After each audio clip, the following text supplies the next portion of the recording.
back to the Cozy Library with your Clean Reads Book Buddy.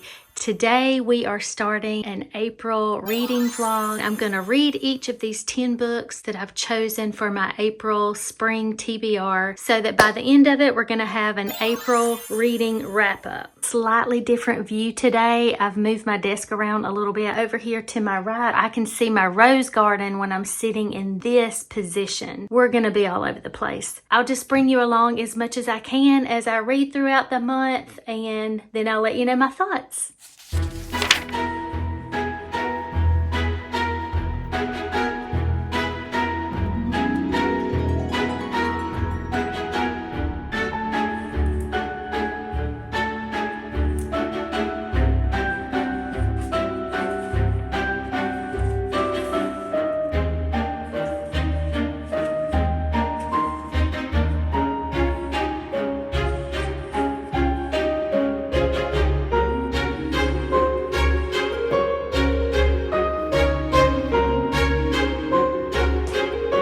Day 2.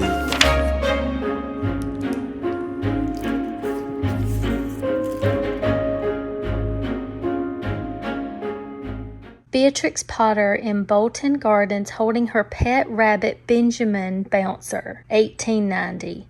Very interesting.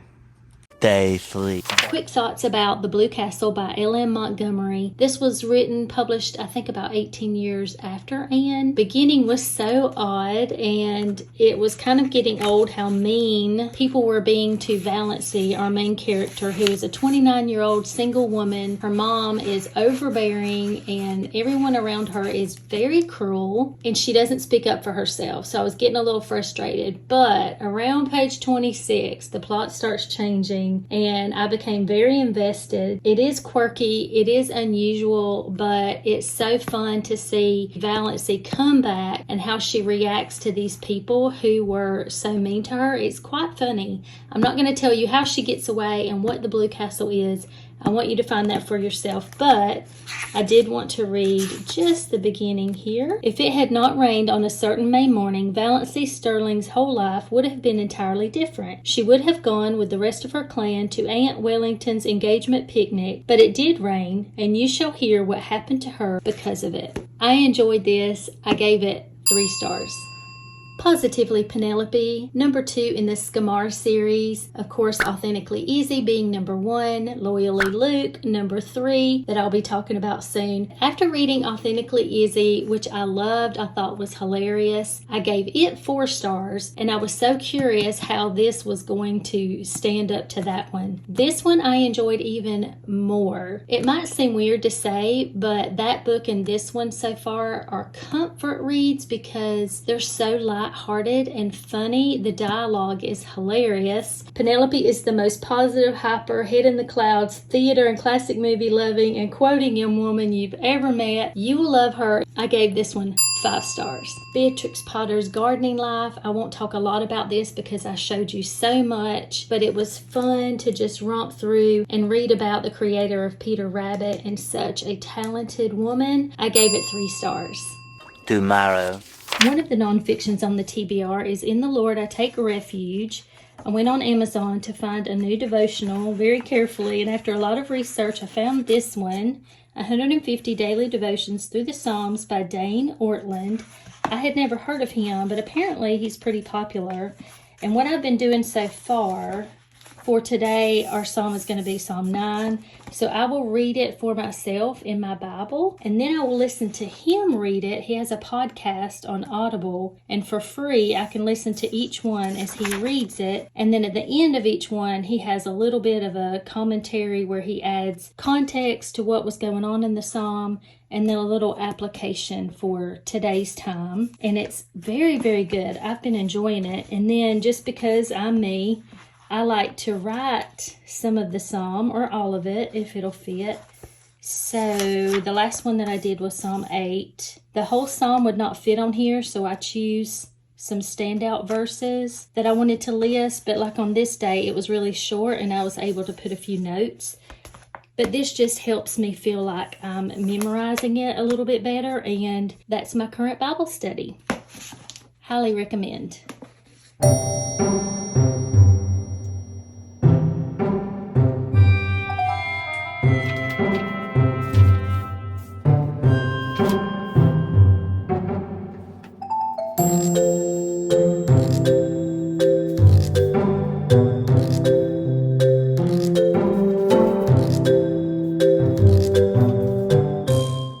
Just finished these 3. Let's talk about them quickly, starting with Fairest of Heart by Karen Whitmire. Once upon a time in Texas, there was a beautiful 19-year-old orphan girl named Penelope Snow, who worked for a very cruel, beautiful, but self-absorbed actress. There is an untrusting but kind-hearted Texas Ranger and 7 older gentlemen that love Penelope and this Ranger. Many of the characters pray, talk about the Lord, quote scripture, turn to God for help. Yes, please. This plot was very cute, very engaging. I love the fairy tale retelling. It's a historical Christian fiction fairy tale retelling. And I love the Texas Ranger aspect. You know, he's doing his job in part of the story. Come out with your hands up kind of thing. Very unique. So cute. But the sensuality aspect was very heavy. Our female villain seduces men to get what she wants. You know, that's accurate. That's cool. Whatever.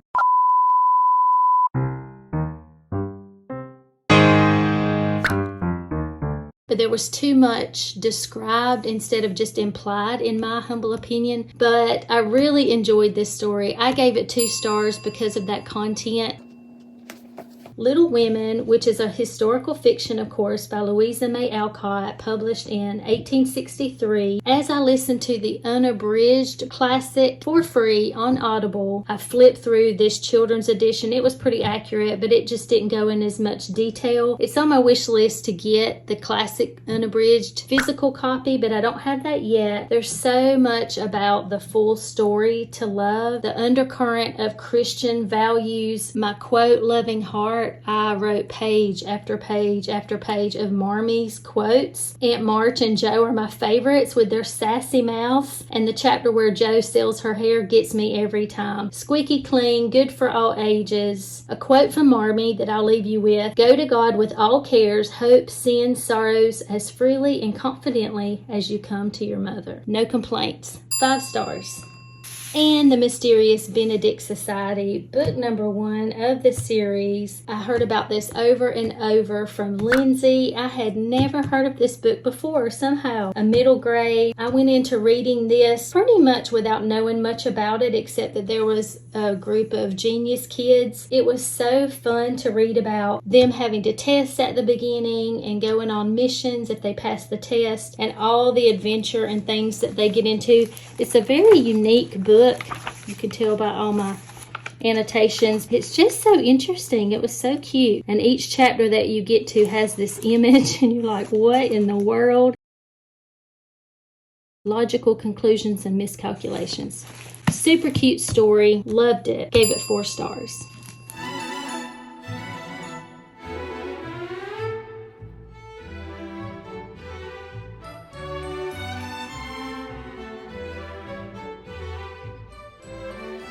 Three weeks later. 3 more completed, so let's talk about them very quickly, starting with Jane of Lantern Hill, another old-fashioned novel, lovable novel by Ellen Montgomery. Jane is our main character here, and she lives with her grandmother and her mom. You will despise her grandmother by chapter 3. I guarantee it. She's so mean, so cruel. She takes care of Jane's physical needs, sends her to a private school, but she's very mean. And the mom won't take up for anyone. She won't say much of anything. So she is frustrating as well. But then April comes that year, and so does a letter changing everything. Jane has been told that her dad has passed away, but then she gets a letter from Dad, and Dad wants her to come to Prince Edward Island for the summer. That's all I'm gonna say. I gave it 3 stars.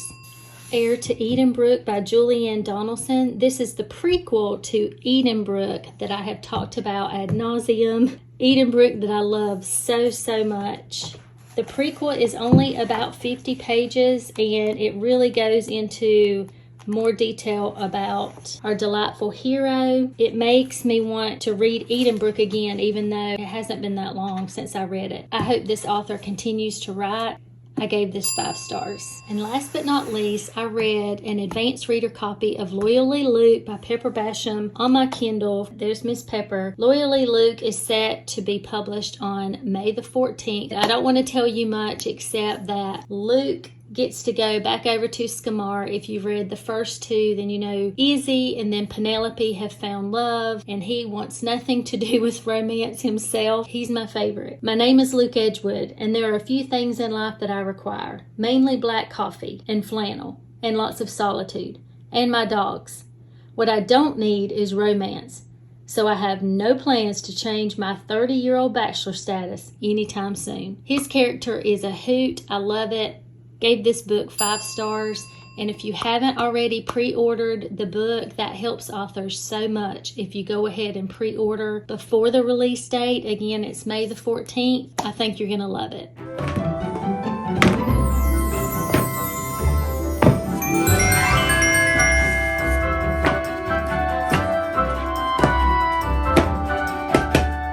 Thanks for hanging out, Book Buddy. I hope it was fun. Until next time.